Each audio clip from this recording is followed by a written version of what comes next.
Breaking news Krishna జిల్లా గన్నవరం హైవేపై ఘోర road ప్రమాదం జరిగింది. కారును లారీ ఢీకొనడంతో ఈ ప్రమాదం చోటు చేసుకున్నట్టుగా తెలుస్తోంది.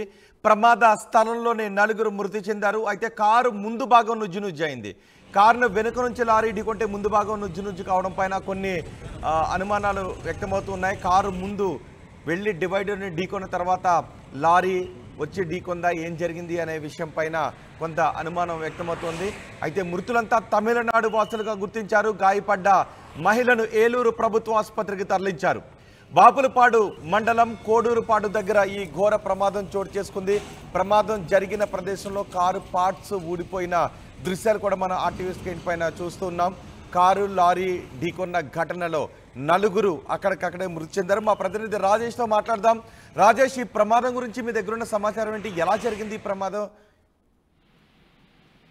తెల్లవారుజామున విశాఖపట్నం నుంచి తమిళనాడు వెళ్తున్నటువంటి ఒకే కుటుంబానికి సంబంధించిన 5 వ్యక్తులు కారులో ప్రయాణిస్తున్న సందర్భంలో తెల్లవారుజామున కారు అదుపు తప్పి ఒకసారిగా డివైడర్ ఎక్కేసిన పరిస్థితి. డివైడర్ ఎక్కి అవతల వైపు రోడ్డు వైపుకి వెళ్ళిపోయిన నేపథ్యంలో అటువైపు నుంచి వస్తున్నటువంటి ఒక టిప్పర్ లారీ బలంగా కారుని ఢీకొట్టడంతో పూర్తిగా అయితే కారు ధ్వంసమైన పరిస్థితి. కారు ముందు భాగంలో కూర్చున్న డ్రైవింగ్ చేస్తున్నటువంటి భర్త, అదేవిధంగా ముందు సీట్లో భార్య, మిగతా 2 పిల్లలు కూడా అక్కడికక్కడే మృతి చెందారు. వెనక సీట్లో కూర్చున్నటువంటి మరో మహిళ ప్రస్తుతం ఏలూరు ప్రభుత్వ ఆసుపత్రిలో ప్రాణాలతో కొట్టుమిట్టాడుతున్న పరిస్థితి అయితే ఉంది. ఈ దుర్ఘటనకు సంబంధించినటువంటి సమాచారం సంబంధించి ఈ తమిళనాడు వాసులుగా గుర్తించారు, కానీ ఎక్కడి వారు పూర్తి సమాచారం ఇంకా కూడా తెలియాల్సి ఉంది. ప్రమాద తాగిడి మనం చూస్తే కనుక కారు మొత్తం కూడా పూర్తిగా ధ్వంసం అయిపోయింది. ముఖ్యంగా ముందు భాగం మొత్తం కూడా నుజ్జునుజ్జు అయిపోయిన పరిస్థితి. ముందు సీట్లో కూర్చున్నటువంటి భర్త, భార్య ఇద్దరు కూడా అక్కడే కారు సీట్లోనే ఇరుక్కుపోయిన పరిస్థితి. వాళ్ళ తీరాన్ని కూడా పోలీసులు చాలాసేపు శ్రమించాల్సిన పరిస్థితి. మరోవైపు పిల్లలిద్దరు కూడా రోడ్డు పైన విగత జీవులుగా పడినటువంటి దృశ్యాలు కూడా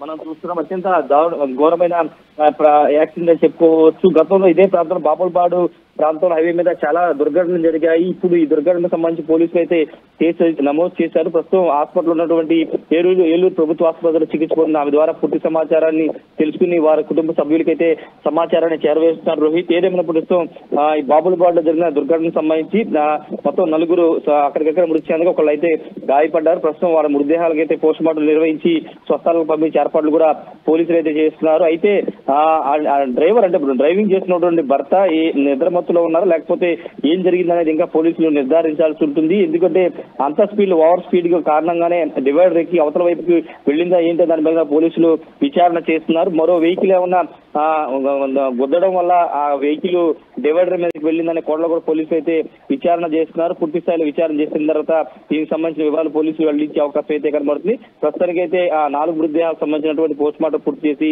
స్వస్థలాలకు పంపించి ఏర్పాట్లు చేస్తున్నారు. రోహిత్, రైట్ రాజేష్. గన్నవరంలో, విజయవాడ దగ్గర గన్నవరంలో ఘోర రోడ్డు ప్రమాదం చోటు చేసుకుంది. కృష్ణా జిల్లా గన్నవరం హైవేపై కారు లారీ ఢీకొన్న ఘటనలో 4 మృతి చెందారు. అయితే కారు అతి వేగంగా కారును నడపడమే ప్రమాదానికి కారణంగా తెలుస్తోంది. కారును నడుపుతున్న వ్యక్తి డివైడర్ను ఢీకొట్టి అటువైపు రోడ్డుపై పడడంతో అటువైపుగా వెళ్తున్న లారీ కారును ఢీకొంది. ప్రమాదం మరింత తీవ్రమైంది లారీ ఢీకొనడంతో. అయితే కారును అతివేగంగా నడపడమే ఈ ప్రమాదానికి కారణంగా తెలుస్తోంది. అతివేగంతో పాటు నిద్రమత్తులో డివైడర్ను ఢీకొని డివైడర్ను ఎక్కి డివైడర్ అవతల వైపు రోడ్లో పడింది. ఆ సమయంలో అటుగా వెళ్తున్న లారీ కారును ఢీకొంది. ఈ ప్రమాదంలో 4 అక్కడికక్కడే మృతి చెందారు. మరో మహిళ తీవ్ర గాయాల పాలై ప్రస్తుతం ఏలూరు ప్రభుత్వ ఆసుపత్రిలో చికిత్స పొందుతోంది.